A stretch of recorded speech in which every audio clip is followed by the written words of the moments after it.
በድሮም በኩል ያለውን ነገር ከበቂ በላይ ምልክቶች እየደመቁ ብዙ ስራዎች እየተሰሩ ነው። በሌላም በኩል ደግሞ ረቀቅ ያለውን 24 ሰዓትና ከዛ በላይ አየር ላይ እየተንሳፈፈ ሰዎቹ መግቢያ መውጫቸው ላይ የሚመለከተው ደግሞ እሱ እነሱም አንዳንዱ 26 ምናምን ሰዓት መቆየት የሚችሉ እነሱም ኢትዮጵያ ገብተዋል። ማስረጃ የለው ጥናት የለው ለማስፈራሪያ ነው። ተጨፍጭፈናል ለማለትም አይደለም። አመራሩ አስጨርሰ ይላል። አመራር ለመምታት ስልጣን ለመያዝ የማይሰራ ነገር የለም። ልክ እንደ 2013 ዛሬ በ2018 መፎከር የለበትም። ያኔ እንኳን ቢፎክር ያምርበታል። ሁሉ በእጁ ሁሉ በደጁ ነበር። ይህንን ወጣት በፈለጉት ሰዓት ወደ መቀቀያ እቶን አስገብተው የሚቀቅሉት እንዳልሆነ ሊነግራቸው ይገባል። ባገኙት መድረክ ይህንን አጽድቀነዋል ብለው ወደ ሰራዊቱ ለማውረድ ይዘው ሲሄዱ ወዲያውኑ ነው ሪጀክት ሊያደርገው የሚገባው።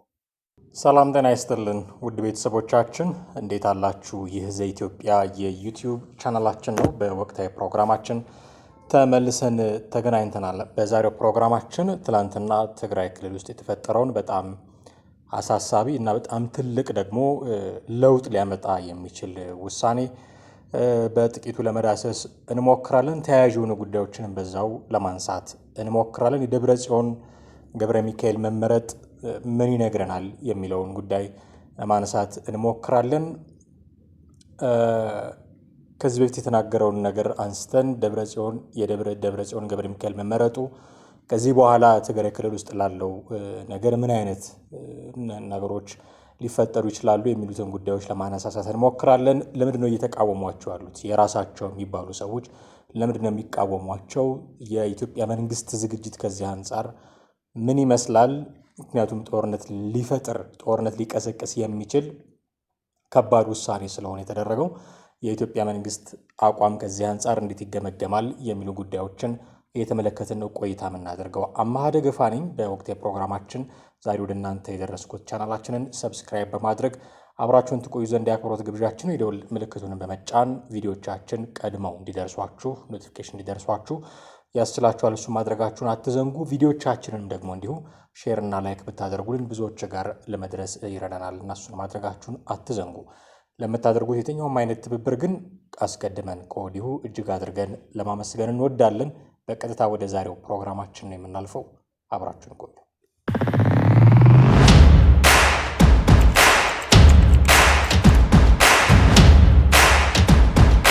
እንግዲህ በትላንትናው ዕለት ዶክተር ደብረጽዮን ገብረ ሚካኤል የትግራይ ክልል ፕሬዝዳንት ሆነው ተመርጠዋል።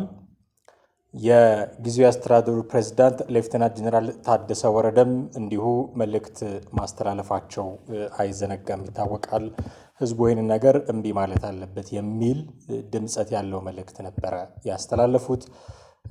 ታደሰ ወረደ ባሉበት የአስተዳደር ቦታ ላይ ዶክተር ደብረጽዮን ገብረ ሚካኤልን መምረጥ መሾም እንዴት አይነት ነገር ነው የሚለው በጣም ብዙዎችን እያነጋገረ ያለ ጉዳይ ነው።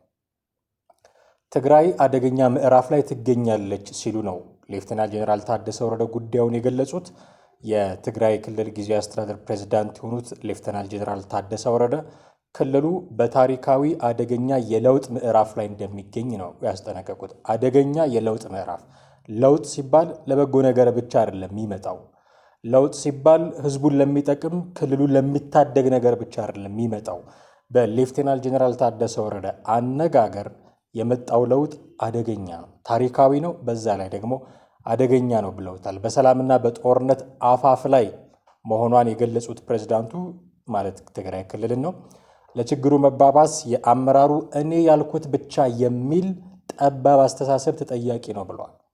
እኔ ያልኩት ብቻ ህወሓት ያለው ብቻ ካልሆነ ትግራይ ክልል ውስጥ ምንም ነገር እንዲደረግ ፈቃደኞች አይደሉም።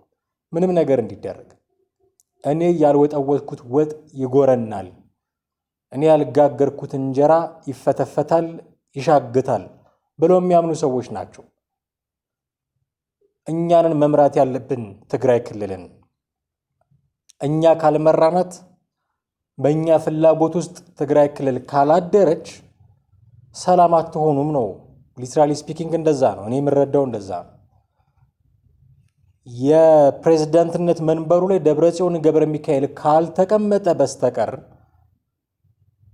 እና እኛ የምንፈልጋቸውን ነገሮች ካልሰራን በስተቀር አንዳች ነገር ልታመጡ አትችሉም፣ ልታደርጉ አትችሉም የሚል መታበይ ነው።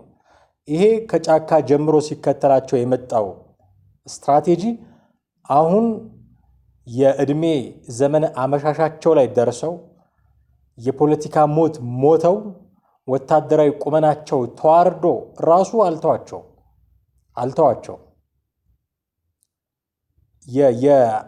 የተማርከውን እንደገና ያለመማር ፕሮሰስ ከባድ ነው ይባላል። ብዙ ጊዜ የምታውቀውን አለማወቅ እንዳላወቀ መሆን ከባድ ነው። የሚያውቁት ከጫካ ትግል ይዘውት የመጡትን ስትራቴጂ ብቻ ነው የሚያውቁት። 30 ዓመት ኢትዮጵያን ሲመሩ የመሩበትን አምባገነናዊ ስልት ብቻ ነው። ይሄንን እንደማያውቅ ሆነው ሌላ አዲስ ዘመኑን የሚዋጅ ሐሳብ ጭንቅላታቸው ላይ ለመቅረጽ በጣም ከባድ ነው። እነዚህ ሰዎች በጣም ከባድ ነው። ያወቁትን እንዳላወቁ መሆን ከባድ ነው። አዲስ ነገር ለማወቅ ከምታውቀው አዲስ ነገር ጋር ተቃራኒ የሆነ ጭንቅላት ውስጥ የተቀመጠ በሂደት ሊጠፋ የሚገባው አስተሳሰብ አለ። ቦታ ሊለቅ የሚገባው ለአዲስ አስተሳሰብ ቦታ ሊለቅ የሚገባ አሮጌ አስተሳሰብ አለ። እሱን እንዳላወቀ መሆን ከብዷቸዋል። እሱን እንዳልተማረ መሆን ከብዷቸዋል። ኦልሞስት ኢምፖሲብል ለቲፒኤልኤፍ ይሄ ጉዳይ ኦልሞስት ኢምፖሲብል። ለዛ ነው እኛ ያልነው ብቻ ካልሆነ የሚል መታበያ ውስጥ በተደጋጋሚ ሲገቡ የምናያቸው። ችግሩን ለመፍታት ይላሉ ሌፍተናንት ጀነራል ታደሰ ወረደ፣ ሁሉን አሳታፊ የጋራ መግባባትና የተለየ ሀሳብን ማክበር እንደሚያስፈልግ አሳስበዋል። በተለይም አሉ ወጣቶችና እናቶች የተሳሳተውን የአመራር አካሄድ በመገንዘብ ለለውጥ እንዲረባረቡም ጥሪ አቀርበዋል። ጥሪ አቀርበዋል ማለት ማስቆም አልቻሉም ማለት ነው። ማስቆም አልቻሉም። ቲፒኤልኤፍ ደብረጽዮን ገብረ ሚካኤልን የትግራይ ክልል ፕሬዝዳንት አድርጌ ሾሜያለሁ ብሎ የሄደበትን አካሄድ ጊዜያዊ አስተዳደሩ ማስቆም አልቻለም። በምን ምክንያት ነው የመጣው? ፓርቲ ከመንግስት በላይ ጉልበት ሊኖረው እንደማይገባ ማሳያ ነው ይሄ። ትግራይ ክልል ውስጥ እሱ ነው እየሆነ ያለው። ፓርቲ ከመንግስት በላይ ጉልበት አለው፣ ሊኖረው አይገባም። የፓርቲ ጉልበት መሆን ያለበት ሐሳቡ ነበረ። የፓርቲ ጉልበት መሆን የነበረበት ቅቡልነቱ ነበረ። ህወሓት ግን ይሄን ከመንግስትም በላይ ነኝ ብሎ የሚያስብ ስለሆነ ደግሞ ራሱንም ያደራጀበት ቅርጽ እንደዛ ስለሆነ ፓርቲም መንግስትም ነው። የፓርቲና የመንግስት አወቃቀር ለየቅል መሆን አለበት የሚባለው ለዚህ ነው።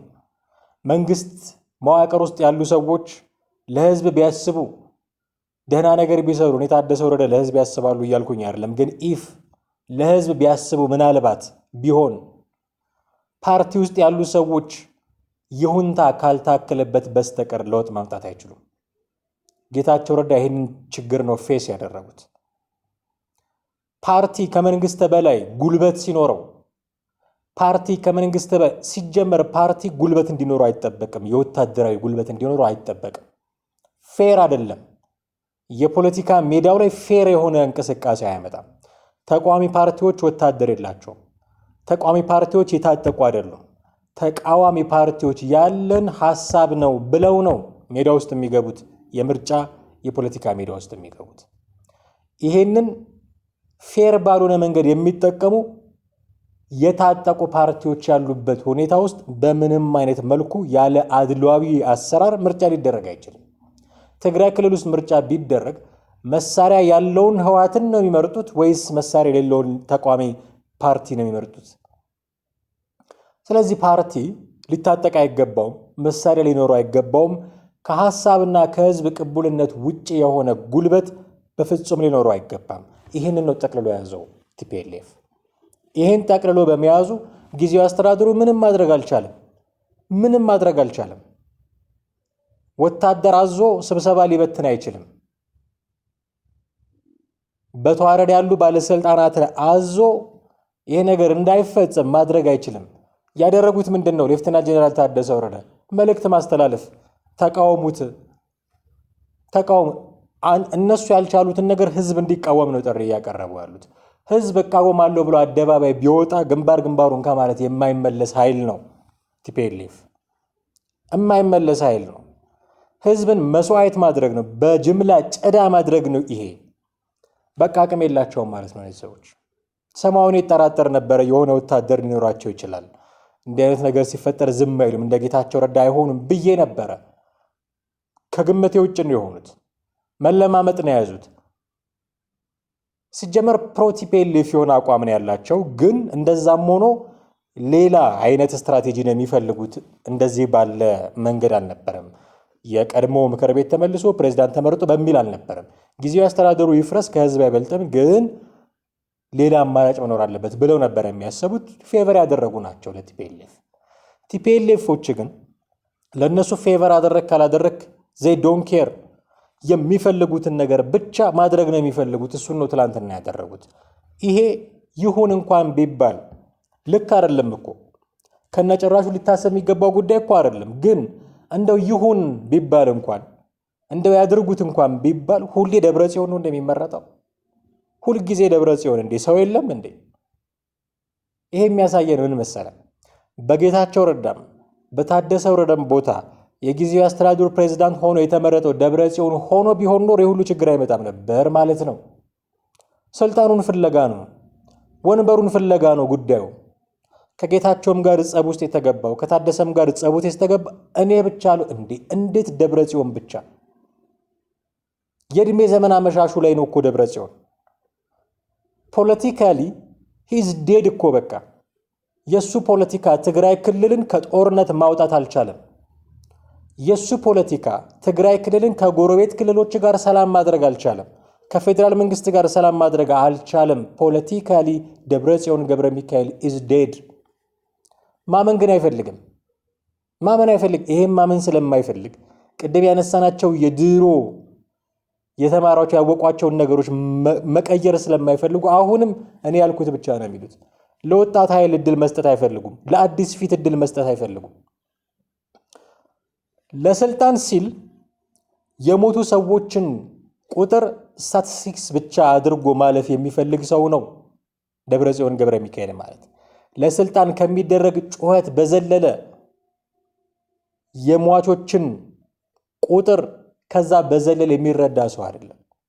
ማስረጃችን ይሄ ሁሉ ህዝብ አልሞተም ለስልጣን ሲባል የሚደረግ ጩኸት ነው ብሎ መናገሩ ነው። ይኸው ማስረጃችን፣ ተከታተሉት። አንድ ምንም ያለቀ ማስረጃ የለው፣ ጥናት የለው፣ ለማስፈራሪያ ነው። ተጨፍጭፈናል ለማለትም አይደለም። አመራሩ አስጨርሰ ይላል። አመራር ለመምታት ስልጣን ለመያዝ የማይሰራ ነገር የለም። ለዚህ አይነቱ ሰው ነው ሌላ እድል የተሰጠው። ዳግመኛ የትግራይ ልጆችን ለሚያስጨርስ ሰው፣ ዳግመኛ የትግራይ እናቶችን ለሚያስጨንቅ ሰው፣ በመርዶም በሉት በሌላም መንገድ ለእንደዚህ አይነት ሰው ነው ዳግመኛ እድል የሰጡት። እንደው ይሁን እንኳን ቢባል ቲፒኤልኤፍ ያደረገው ነገር እንደው ትክክል ነው ለህልውናው ሰግቶ ነው ብንል እንኳን ልክ አይደለም። ግን ነው እንኳን ብንል ሰው ጠፋ እንዴ? ሰው ሁሌ ጊዜ ደብረ ጽዮን ገብረ ሚካኤል፣ ሁሌ ጊዜ አንድ ፊት፣ ሁሌ ጊዜ አንድ ሰው። ምን ማለት ነው ይሄ? እኔ ያልኩት ብቻ ይሁን ማለት ይሄ ነው። ለዚህ ነው በነገራችን ላይ የቀደሙ ሰዎቻቸው ራሱ በዚህ መልኩ ሲቃወሟቸው የምንሰማው። ጥቂት እንከታተል።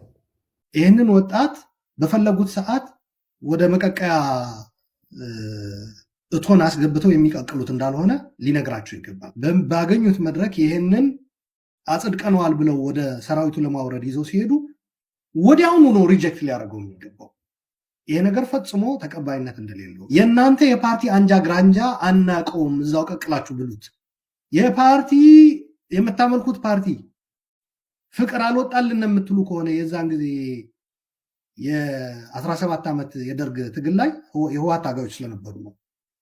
አሁን ሲቪል ሆናችሁ ኦርኔል የሚባል አለ ለፓርቲ አባልነት የሚሞላ ፎርም፣ እሱን ሞልታችሁ እዛው ሄዳችሁ ታቀፉ።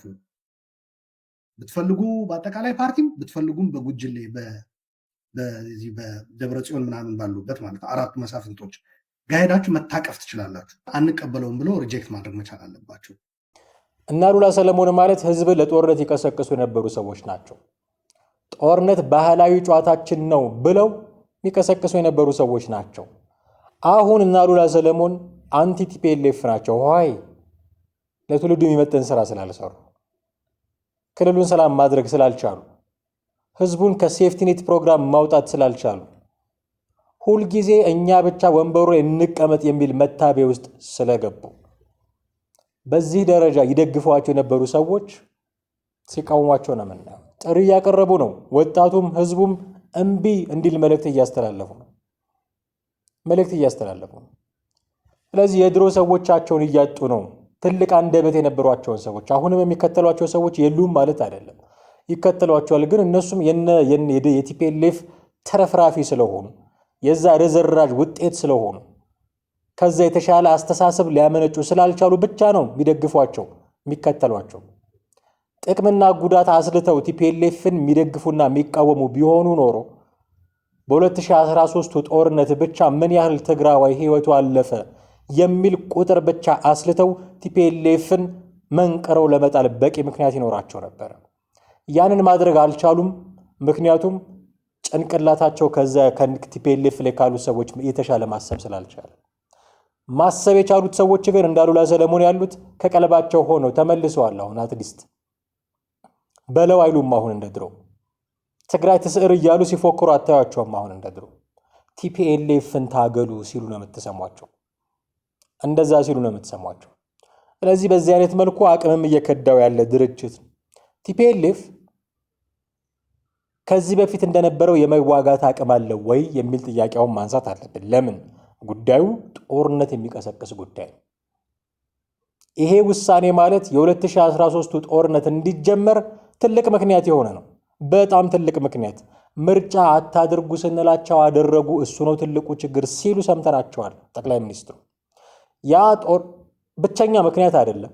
በጣም በርካታ ምክንያቶች እንዳሉ ግልጽ ነው። ይሄ ብቸኛ ምክንያት አይደለም፣ ግን ትልቅ ምክንያት ደግሞ ለጦርነቱ መከሰት ትልቅ ፋክተር ነው።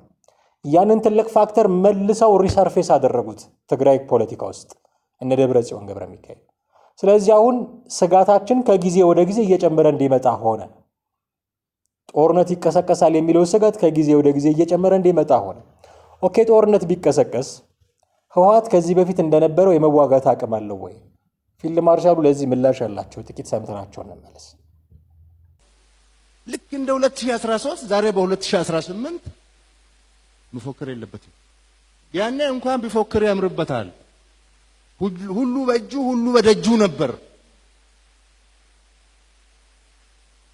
አሁን እንደዛ አይደለም። መፎከር ዛሬ የሚፎክሩ ጀነራሎችን የዛሬ ፉከራ በትግራይ ህዝብ ዘንድ ጎበዝ፣ ጀግና አያስብልም፣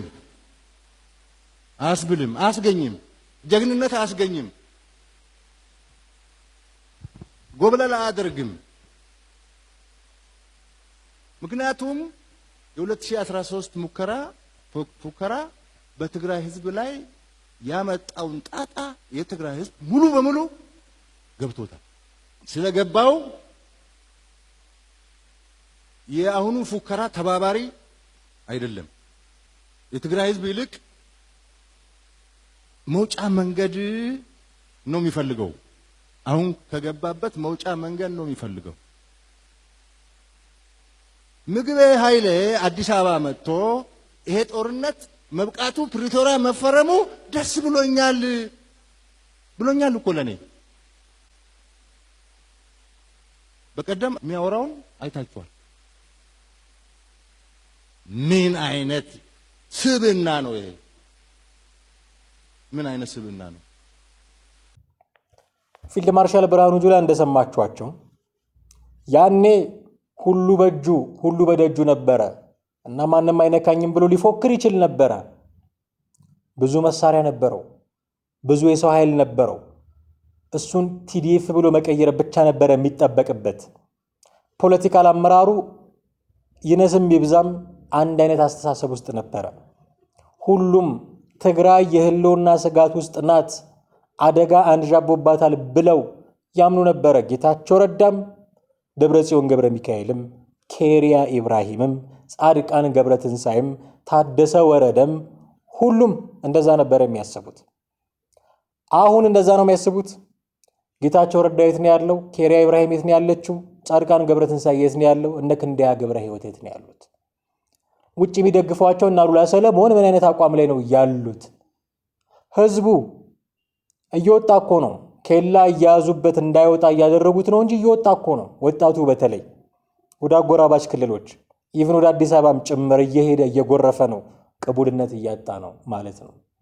ይህንን ሁሉ በወታደራዊ አቅሜ ልቋቋመው እችላለሁ የሚል ነገር ሊያነሳ ይችላል። ወታደሩም ግን ተከፋፍሏል። ሐራ መሬት ያለ አለ፣ ትጥቅ አስፈቱን ደሞዝ ክፈሉን ብሎ ሰልፍ የሚያደርግ አለ። ተከፋፍሏል። እንደ ከዚህ በፊቱ የመሳሪያም የበላይነት ላይኖረው ይችላል። በጦርነት የወደመበት አለ፣ ይነስም ይብዛም አሮጌም ቢሆን ያስረከበውም አለ። ምናልባት በአንድ ሰሞን እንዳየሆነ ከመሬት ቆፍሮ ያወጣቸው መሳሪያዎች ካልሆነ በስተቀር ከአንድ የድሮን ጥቃት እራት መሆን የማያልፉ መሳሪያዎች ሊሆኑ ይችላሉ። የደበቃቸው ያላየናቸው ሊኖሩ እንደሚችሉ ግን ግምት ውስጥ አስገብተን ማለት ነው። የሆነ ሆኖ ግን እንዲህም ቢያደርግ እንደ ከዚህ በፊቱ አቅም አለው ብሎ መናገር ግን አስቸጋሪ ነው። ምናልባት አድቫንቴጅ የሚሆነው ከኤርትራ ጋር ሰላም መፍጠሩ፣ ከፋኖ ጋር ለመስራት መሞከሩ ካልሆነ በስተቀር ቲፒኤልኤፍ ከዚህ በፊት የነበረበት የውጊያ አቅም ላይ ነው ብሎ መናገር በጣም አስቸጋሪ ነው።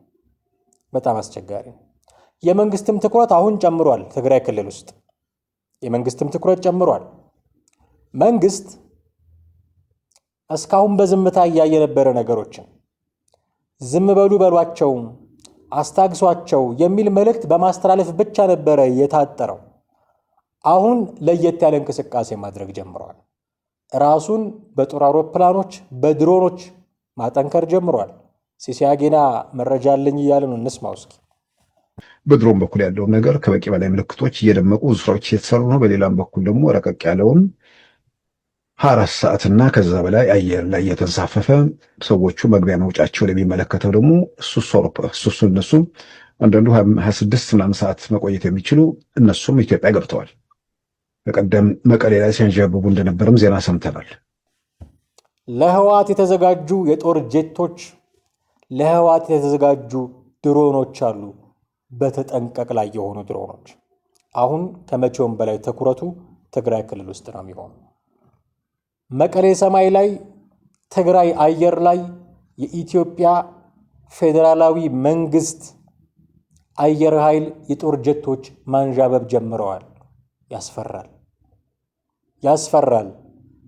እነዚህ የሚያንዣብቡ የጦር ጄቶች ቦምብ መጣል የጀመሩ ቀን ያስፈራል። ድሮኖች መተኮስ የጀመሩ ቀን ያስፈራል። ታስታውሳላችሁ፣ ከፕሪቶሪያው ስምምነት በኋላ ትግራይ ክልል በመርዶ ተንጣ ነበረ። ከአንድ ቤት 4 እና 5 ወጣቶች ወንዶችም ሴቶችም ልጆች ተሰውተው ሞተው ተገድለው የጦርነት ሰለባ የጥይት ራት ሆነው መርዶ ይሄድ ነበረ። በመደዳ ነበረ የሚለቀሰው። እርስ በርስ ለቅሶ መደራረስ አይቻልም ነበረ። ሁሉም ቤት ሐዘን፣ ሁሉም ቤት ለቅሶ ነበረ። የትግራይ ሰማይ ላይ ማንዣበብ የጀመሩት የጦር ጀቶች ቦምብ መጣል የጀመሩ ቀን ይህንን መርዶ ደግመን ልንሰማ ነው። እረፉ የሚባሉት ለዚህ ነው። አሁን ታገሱ የሚባሉት ለዚህ ነው። አሁን ለትግራይ እናት ለአደይ አስቡላት፣ ለትግራይ አባት አስቡለት። ልጆቻቸውን በጦር ሜዳ እንዲማግዱ አታስገድዷቸው። እረፉ፣ ታገሱ። ሐሳብ ካላችሁ በሐሳብ ብለጡ። ስልት ካላችሁ ርዕዮተ ዓለም ካላችሁ እሱን ሸጣችሁ ተዳደሩ። የፖለቲካ ትርፍ አትርፉ። ጦርነት ዋጋ የለውም። በእርግጥ የእናንተ ልጆች ውጪ ናቸው። ማን ይነካቸዋል? ተንደላቀው ይማራሉ። በእርግጥ የእናንተ ልጆች ማንም አይደርስባቸውም። አሜሪካ፣ አውሮፓ፣ ዱባይ ናቸው። ያኔ ወታደሮቹ ሰልፍ የወጡ ጊዜ ጀነራል ምግበይን እንደዚህ ነበረ ሲያፋጥጡት የነበረው። አንተ ተዋግተህ ጨርሰሃል፣ ያንተ ልጅ ውጪ ነው ያለው። ወታደሩ የሚለው ነገር ውጪ ነው ያለው ያንተ ልጅ። ካሁን በኋላ ጦርነት ቢመጣ ያንተ ልጅ መጥቶ አይዋጋም። የኔን ግን ልንገርህ ይለዋል። አባቴ በጦርነት ነው ያለፈው፣ እኔ በጦርነት እያለፍኩ ነው፣ ልጅም በወልድ ልጄም በጦርነት ነው የሚያልፈው። ስለዚህ ተውን የሚል መልእክት ነበር የሚያስተላልፉት። እናውቃለን ደግሞ በግልጽም ተናግሯል። ምግበይ አሉኝ ቤቶች እያለ ሲናገር ደግሞ አያፍርም። ውጪ ገንዘብ አስቀምጣችሁ፣ ውጪ ቤት አስቀምጣችሁ፣ ውጪ ልጆቻችሁን እያስተማራችሁ እዚህ ወጣት ታስፈጃላችሁ። እረፉ፣ ታገሱ። ምናልባት አሁን እድል ቀንቷችሁ እንደነዚህ ስዩም መስፍን ካልሆናችሁ በስተቀር የት ሄዳችሁ እንደምትሸሸጉም ፕሮባብሊ ይታወቃል። ብዙዎቹ ጄኔራሎች፣ ብዙዎቹ ፖለቲካዊ አመራሮች። ህዝቡ ግን መሄጃ የለውም። ያለችውን ተቃምሶ መብላት ነው የሚፈልገው። በሌላ የመርዶ ዜና አታስጨንቁት እባካችሁ፣ አታስጨንቁት። ጦርነት ያነሰው ይመስል፣ ችግር ያነሰው ይመስል፣ ሰላም ማጣት ያነሰው ይመስል ነፃ እናወጣለን እያላችሁት ነፃነት ማጣት ውስጥ አትክተቱት እባካችሁ። ይበቃዋል። ትግራይ ክልል፣ የትግራይ ምድር፣ የትግራይ ሰማይ የባሩድ ሽታ ማሽተት ይበቃዋል። ይበቃዋል። የድሮን ተኩስ ይበቃዋል። የጄት ቦምብ መጣያ መሆኑ ይበቃዋል። ባካችሁ ረፉ፣ ባካችሁ ታገሱ። እንዴት ቢነግሯችሁ ነው የምትሰሙት? እንዴት ቢያስረዷችሁ ነው የምትረዱት? እናቶች እምባ ከማውጣታቸው በላይ ልባችሁን የሚያራራው ምንድን ነው? ከእናቶች እምባ፣ ከእናቶች ሐዘን ስልጣናችሁ በለጠባችሁ? ከወጣቶች ደም መፍሰስ ወንበር በለጠባችሁ? እንዴት ያለ ግትርነት ነው ይሄ? እንዴት ያለ መታበይ ነው? እንዴት ያለ የጦርነት ፍቅር ነው? እረፉ፣ ታገሱ። ህዝቡ ምን ማድረግ አለበት? ከዚህ በኋላ ምን ነው ማድረግ ያለበት ህዝቡ? አሁን ግልጽ በሆነ ደረጃ ለጦርነት ይሰጋል ያለው። ምናልባት ከዚህ በፊቱ በበለጠ ሁኔታ በጣም የሚዳሰስ ስጋት ነው ያለው አሁን። ምክንያቱም ጉዳዩ መፈንቅለ መንግስት ነው በክልል ደረጃም ቢሆን።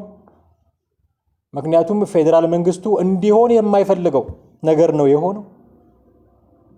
ምርጫ ቦርድ ህጋዊ አይደለም ብሎ የሰረዘው አካል ነው አሁን ፕሬዝዳንት መርጫለሁ ያለው። ስለዚህ አሁን በሚዳሰስ በሚጨበጥ ደረጃ ስጋት አለ። ይሄንን ስጋት ህዝቡ እንዴት ነው ሃንድል ማድረግ ያለበት? ከዚህ በፊት ሃንድል የተደረገበት መንገድ ልክ አይደለም። በግራም በቀኝም በኩል ያለው ህዝብ ልክ አልነበረም። ያኔ በለው ነበረ። ያኔ ያዝ፣ ሂድ፣ ተኩስ ነበረ ያኔ።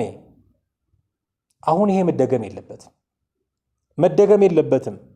እነዚህ ትዕቢተኞች ወደ ቀልባቸው የተመለሱ ቀን 4 ኪሎ ሄደው ዙፋኑ ስር መንበርከካቸው አይቀርም። ይህንን ለማድረግ ምንም ችግር የለባቸውም። የማይነቀል መርዝ፣ የማይነቀል እሾህ ተክለው የሚያልፉት ግን በህዝቡ መካከል ነው። መንቃት አለበት ህዝቡ። ከግራም ከቀኝም ያለው ለሚናገራቸው ንግግሮች መጠንቀቅ አለበት። ካፌ ወጣ ቃል ከእጅ ወደቀ እንቁላል ነው። መጠንቀቅ አለበት። ሰሞኑን አብራር አብዶን አይታችሁታል፣ እንዴት ለማስተባበል ሲጥር እንደነበረ። ሚስኮ ተደርግ ያለው እያለ ውስጡ ያለውን ስሜት አናውቅም። የተናገረበት መንገድ ግን ትንሽ ሃርሽ ስለነበረ ይኸውን ድረስ ቂም ነው የተቋጠረበት። ይሄ እንዳይመጣ እንዳይደገም አስቡት። አሁን ዲሽታጊና የሚባለው ታሪኩ እንዴት አይነት የአእምሮ ሰላም እንደሚኖረው ያኔ ያንን ነገር በመናገሩ ሽማግሌ እንላክ ለሰላም እንስራ በማለቱ እንዴት አይነት የአእምሮ ሰላም እንደሚኖረው አስቡት። አርቲስቶች እንዴት እንደሚሻማቀቁ አሁን ያኔ የነበሩት በለው ሲሉ የነበሩ። ስለዚህ አሁንም ከዛ ተምረን በለውን ማቆም አለብን። የሃይማኖት አባቶች ጦርነትን ከመባረክ መቆጠብ አለባችሁ። መቼም ያሳዝናል ወደ ላይ እናንተን መናገር፣ ግን ምን እናድርግ? ልጆቻችሁ ጦርነት ይመጣል ብለን ፈራን፣ ሰጋን። መስቀል ይዛችሁ ቁርአን ጨብጣችሁ መጽሐፍ ቅዱስ ተሸክማችሁ ሰላም ታመጣላችሁ ብለን የምንጠብቃችሁ የሃይማኖት አባቶች ጎራ ለይታችሁ የከሌና የከሌ ሆናችሁ ጦርነት ስትባርኩ ሰጋን። እኛ ልጆቻችሁ ፈራን። እናንተ ለሰላም ካልሰራችሁ ማን ነው የሚሰራው? ታገሱ ባካችሁ። ለምኗቸው። ከሰሟችሁ ገስጹ፣ ካልሰሟችሁ ለምኗቸው። ፈጣሪያችሁንም ለምኑልን ጦርነት እንዳይመጣ። ከዚህ በኋላ ለሚመጣ ጦርነት ኢትዮጵያ ዝግጁ አይደለችም። አፎርድ አታደርግም ጦርነት። ኑሮውን እንደምታዩት ነው። አሜሪካ ጠግባ ሚሳኤል በተኮሰች ቁጥር፣ ኢራን ልቧ አብጦ ሚሳኤል በተኮሰች ቁጥር፣ እስራኤል ለህልውና የሰጋለው ብላ ሚሳኤል በተኮሰች ቁጥር፣ ሆርሙዝ ተዘጋ ተከፈተ በተባለ ቁጥር ኪሳችን ሲጎድል፣ ኪሳችን ሲሳሳ፣ በቀን 2-3 መብላት ሲያምረን አንዴ ብቻ እየበላን ስንውል፣ ነዳጅ ሲጨምር በእግር የሚሄደው ሲበዛ፣ ሰልፍ ሲበዛ ሲረዝም እያያችሁት ነው ኑሮውን። እዚህ ኑሮ ላይ ሌላ ጦርነት ተጨምሮ አንችለውም ባካችሁ። ስለዚህ ሃይማኖት አባቶች የምታደርጉትን አድርጉ። ምሁራን ማድረግ ያለባችሁን አድርጉ። ጎራ ለይታችሁ በቃላት አትጠዛጠዙ። ለሰላም ስሩ። ከሁሉ በላይ የሚመለከታችሁ አካላት፣ የመንግስት ባለስልጣናት፣ ወታደራዊ አመራሮች ለሰላም ቅድሚያ ስጡ ባካችሁ። ለሰላም ቅድሚያ ስጡ። ህዝቡ ጥንቃቄ ያድርግ። ጎራ ከፍሎ መጠዛጠዙ ይብቃ። ሁሉም ጦርነትን እምቢ ይበል። ከዛ በኋላ ምናልባት ድጋፍ ያጣ አካል ድጋፍ ማጣቱ ሲገባው ወደ ቀልቡ ሊመለስ፣ ወደ ልቦናው ሊመለስ ይችላል። ይሄን በማድረግ ብቻ ነው ለውጥ ልናመጣ የምንችለው። ጦርነት ውስጥ ብንገባ ፈቅዶ ተሸናፊ አናገኝም፣ ተገዶ ተሸናፊ እንጂ። ተገዶ ተሸናፊ ደግሞ አቅም ስላነሰው ነውና የሚሸነፈው። አቅም ያገኘ ቀን ሌላ ጦርነት ያመጣብናል። አቅም ያገኘ ቀን ሌላ ጦርነት ይከፍትብናል። ፈቅዶ ተሸናፊ ማግኘት አለብን።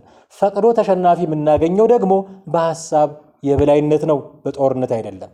ጦርነት ማንንም አሸናፊ አያደርግም።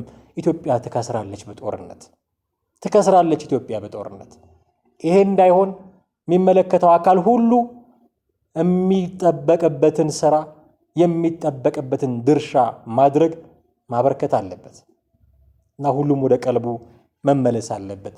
በተለይ ህዝቡ ጥንቃቄ ማድረግ አለበት ብዬ አስባለሁ። ውድ ቤተሰቦቻችን፣ ሁኔታው በጣም አስጊ ነው። ሁኔታው በጣም አስፈሪ ነው። ከዚህ በኋላ ምን ሊመጣ እንደሚችል አናውቅም። ጥንቃቄ ማድረግ ሊያስፈልግ ይችላል። ግን ሁሉም በየሃይማኖቱ ከመጸለይ ጋር ጥንቃቄ ማድረግ የሚሻ ጉዳይ ነው። ውድ ቤተሰቦቻችን፣ እዚህ ጋር ማብቃት ይኖርብናል የዛሬው ፕሮግራማችንን። አብራችሁን ስለቆያችሁ ስለተከታተላችሁን እጅግ አድርገን እናመሰግናችኋለን። ሐሳብ፣ አስተያየት፣ ጥያቄዎች ይኖሯችኋል። በተለመደው መንገድ ከታች ባለው የሐሳብ መስጫ ሳጥን በኩል ልታደርሱን ትችላላችሁ። ሰላም፣ ፍቅር፣ አንድነት ለምንወዳት ኢትዮጵያ ይሁን እያልን የዛሬው ፕሮግራማችንን እዚህ ላይ እናበቃለን። ጤና ይስጥልን።